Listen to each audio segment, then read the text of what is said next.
Hejsa og velkommen til. Jeg er Helle fra Sensoriet, og i dag har jeg en gratis gave til dig.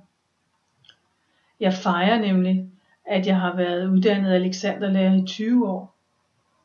Hvilket betyder, at jeg i 20 år har undervist folk i en bedre brug.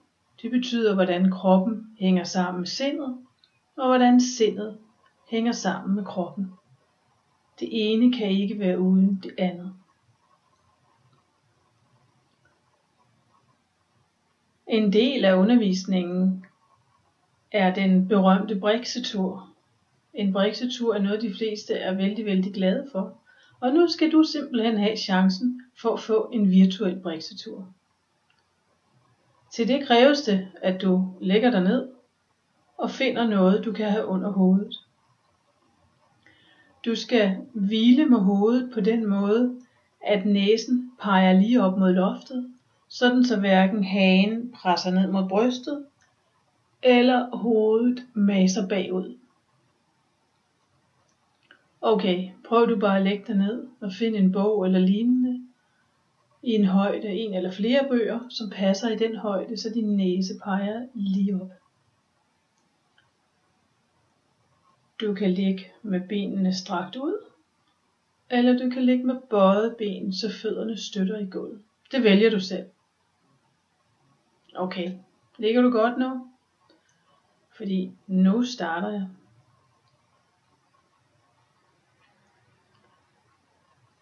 Det første du gør er at forestille dig, at du har din opmærksomhed på toppen af hovedet. Opmærksomheden er jo ikke sådan en fysisk genstand, som du kan tage ud og kigge på og se som om, at du på samme måde som du bøjer din arm. Men opmærksomheden kan trænes, og det er den du træner her via brikseturen.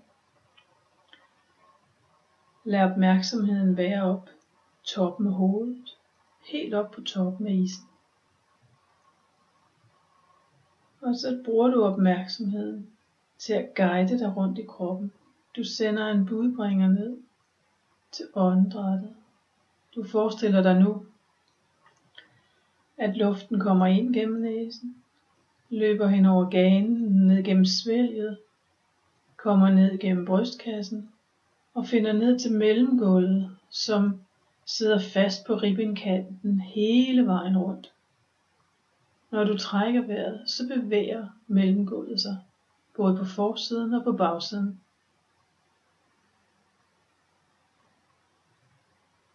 Du vender tilbage til opmærksomheden på toppen. Sender en budbringer ind til øjenhulerne, hvor du lader øjnene hvile. Du slipper baghovedet, du slipper nakken, du slipper halsen.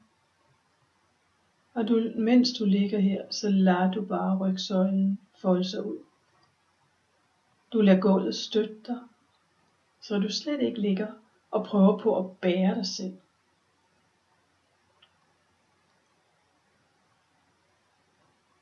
Du vender tilbage til opmærksomheden på toppen.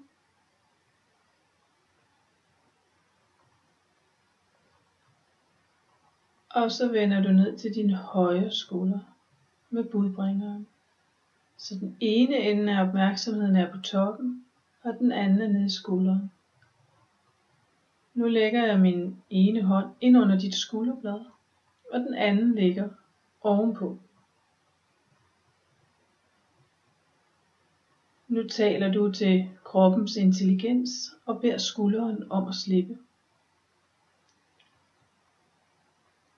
Hvis du tænker, det ved jeg ikke, hvordan jeg gør, så er det helt i orden. For bare det, at du tænker det, gør, at du kommer i kontakt med den intelligens, som kroppen har. Det kan være, at den intelligens er blevet overdøvet af alt for meget masen og asen og manglende opmærksomhed. Men nu genetablerer du opmærksomheden på skuldrene. Du tænker, at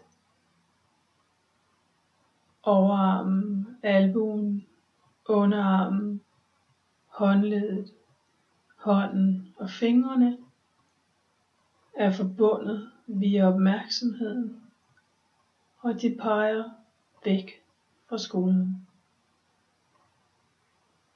Vender tilbage til åndedrættet. Lad luften komme ind og ud. Du fornyer opmærksomheden på toppen og vender hen til venstre skulder. Du forbinder toppen med skulderen, og nu lægger jeg min ene hånd ind under dit skulderblad, og den anden ligger ovenpå. Og så slipper du venstre skulder. Igen er det ikke noget, du skal gøre, men det er noget, du beder om. Det er noget, du tillader. Du overgiver dig til kroppens intelligens. Du tænker overarmen, albuen, underarmen, håndleddet, hånden og fingrene peger væk fra skulderen.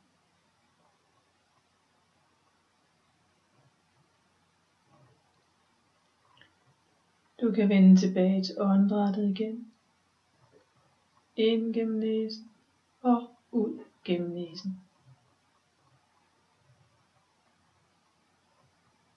Når du ligger her, kan det godt være, at du bliver opmærksom på, at der er mange tanker. Vi har mange tanker. Det er ikke meningen, at vi skal holde op med at have tanker. Det der er pointen, eller det der faktisk er kunsten, det er ikke at lade os følge med tankerne. Vi kan iagttage dem, men uden at agere på dem.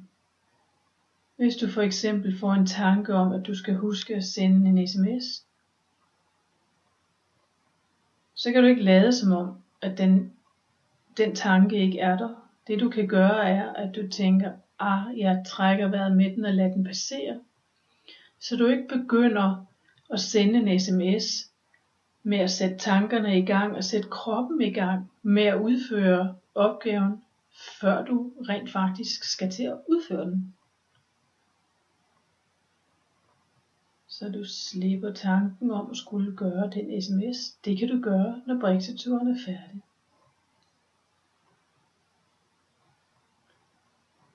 Den måde kan alle tanker tilgås på.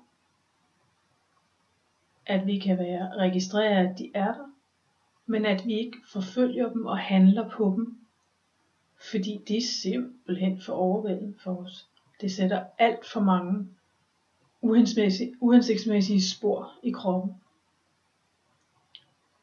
Du vender tilbage til toppen, og så sender du en budbringer ned til højre hofte, højre balle, hvor du slipper. Du leder budbringeren ud gennem låret, ud gennem knæet, underbenet, anklen, foden og tæerne, mens du trækker vejret. Du lader luften passere gennem dig. Du vender tilbage til toppen med opmærksomheden. Og så sender du en budbringer ned mod venstre hofte. Så du beder venstre hofte om at slippe sammen med ballen. Og lad opmærksomheden glide ud gennem låret, ud gennem knæet, underbenet, anklen, foden og tæerne. Sådan så opmærksomheden nu er forbundet hele vejen fra toppen og ned til tæerne. Du har opmærksomheden fra toppen ned gennem ryggen, ned gennem bækkenet, ud gennem benene og ud gennem armene. På den måde er alle dele af dig integreret. Når du så samtidig lader tankerne passere, registrerer at de er der, uden at handle på dem, så får du forbundet kroppen med sindet, eller sindet med kroppen.